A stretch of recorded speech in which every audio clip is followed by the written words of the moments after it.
Welcome back, guys, to the third video in the CVS Pharma playlist. If you haven't watched the previous two, do check them out in the playlist. Now, today's topic is anti-anginal drugs. It's a very short topic, so let's get started. Before we dive into the drugs, we need to know the types of angina. First is stable angina. This is the chest pain associated with exertion या exercise के बाद जो pen होती है. It's because जो oxygen की demand होती है वो ज़्यादा इंक्रीज होती है एक्सरसाइज में और जो सप्लाई होती है वो कम होती है.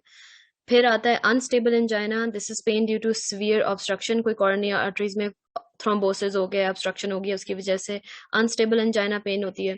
और फिर आता है Prinzmetal's angina, which is also called variant angina, and this is due to coronary वेजोस्पैज्म.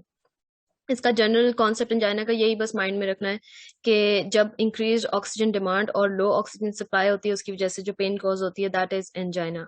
इसकी ट्रीटमेंट देखें तो लाइक आई एक्सप्लेन के इंक्रीज्ड ऑक्सीजन डिमांड है मगर सप्लाई कम है, तो देखते हुए हम इसकी ट्रीटमेंट देखेंगे.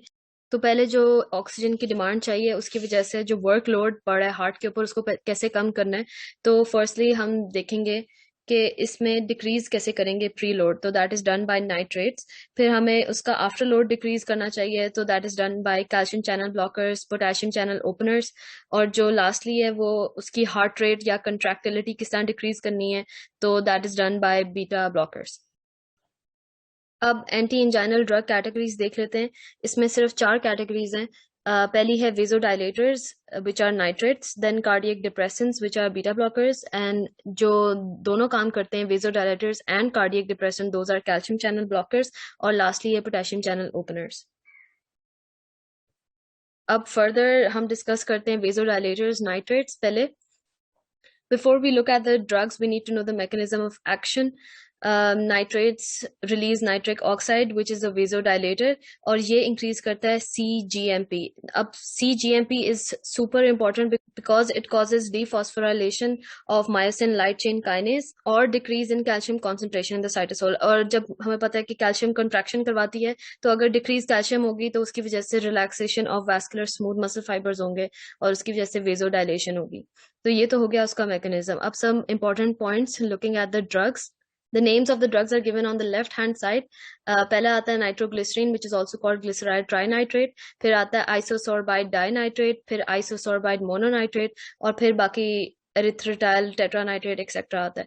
मगर सबसे ज्यादा इंपॉर्टेंट जो हमें पता होना चाहिए वो आइसोसोर्बाइड डाइनाइट्रेट में ये हाई यील्ड पॉइंट है कि इसको सब लिंगुअली यूज करते हैं फॉर एक्यूट इंजाइनल अटैक और ओरली यूज करते हैं फॉर क्रॉनिक प्रोफाइलैक्सिस. क्योंकि इसका एक्सटेंसिव फर्स्ट पास मेटाबॉलिज्म होता है, इसलिए सब उसको बाईपास करने के लिए इसको सब लिंगुअली यूज करते हैं, और ओरली ये क्रॉनिक प्रोफाइलैक्सिस के लिए यूज होता है.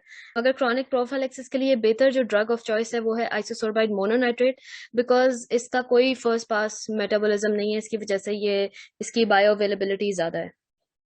अब some key points that we must know is that जो नाइट्रेट्स हैं वो विनोडाइलेशन करवाते हैं मोर देन आर्टीरियल डायलेशन, जिसकी वजह से वीनस पूलिंग हो जाती है, पेरिफेरल पूलिंग हो जाती है, और फिर जो उसका प्री लोड होता है वो कम हो जाता है. Again that is the mechanism of action of nitrates. जो नाइट्रेट्स की एक बहुत अच्छी बात है कि वो जो इस्कीमिक पार्ट्स होते हैं कोरोनरी आर्टरीज के, उस वहां पे वो ब्लड फ्लो रीडिस्ट्रीब्यूट करता है. So that is strategically redistribution of the blood flow. And like I've discussed lastly, that all nitrates except isosorbide mononitrate go through an extensive first pass metabolism. इसलिए उनको sublingually दिया जाता है. Now, important high yield side effects of nitrates that we must know are tolerance. ये सबसे ज्यादा tested question होता है कि नाइट्रेट्स का साइड इफेक्ट क्या है. Tolerance.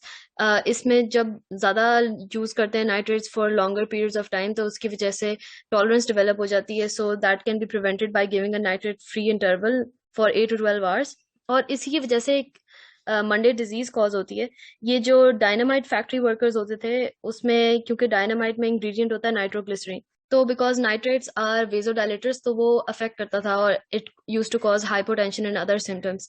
So they wouldn't know what's wrong with them until Friday rolled by and they felt better because of this tolerance. वो टॉलरेंस डेवलप हो जाती थी ओवर द वीक, तो इसकी वजह से they would feel better by Friday, but again when they would come to work on Monday तो वो फिर से शुरू हो जाते थे symptoms. That is called the Monday disease. इसकी ओवरडोजेज में इट कॉजेज मिथीमोग्लोबिनीमिया, जिसकी वजह से हाइपोक्सिया हो जाता है और साइनोसिस हो जाता है और हाइपोक्सीमिया हो जाता है. साइनाइड पॉइजनिंग में नाइट्रेट्स का रोल ये है कि जो हीमोग्लोबिन है, अगर सोडियम नाइट्रेट यूज करें तो वो मेथीमोग्लोबिन में कन्वर्ट होगा, और फिर जब साइनाइड एक्ट करेगा इस मेथीमोग्लोबिन में तो वो सायनो मेथीमोग्लोबिन में कन्वर्ट होगा, विच इज लेस टॉक्सिक।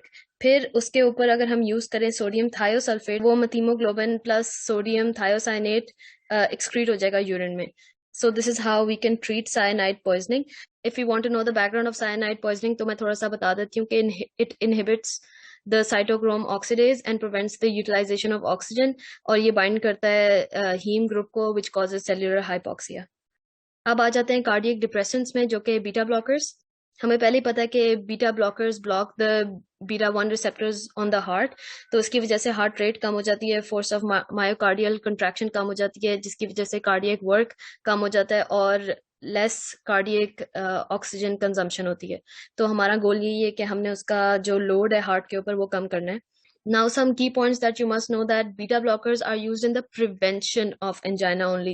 ये treatment के लिए use नहीं होता in acute anginal attacks, and they are ineffective in vasospastic forms of angina, जैसे Prinzmetal angina.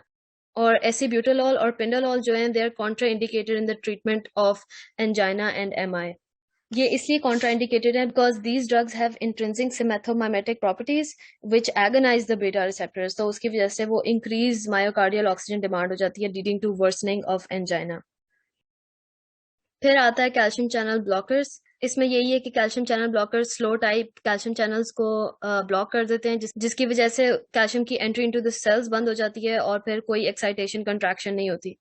और इसमें सबसे यूजफुल डाइहाइड्रोपिरिडीन्स है because they relax vascular smooth muscle. They also decrease peripheral vascular resistance, जिसकी वजह से कोरोनरी वेजोडायलेशन हो जाती है, डिक्रीज्ड ऑक्सीजन कंजम्पशन हो जाती है और डिक्रीज्ड आफ्टरलोड हो जाता है. Calcium channel blockers are use to treat variant angina and stable angina. इसमें जो ड्रग्स यूज होती हैं वो है नेफिडिपिन, एम्लोडिपिन, फिलोडिपिन और निमोडिपिन. इन ड्रग्स के आगे थोड़ी सी उसकी एक्सप्लेनेशन दी हुई है कि nifedipine it causes reflex tachycardia, so it is used with beta blockers. Amlodipine is more potent, longer duration of action है, हायर बायोअवेलेबिलिटी है, तो ये जरा अच्छी ड्रग है देन नेफेडिपिन.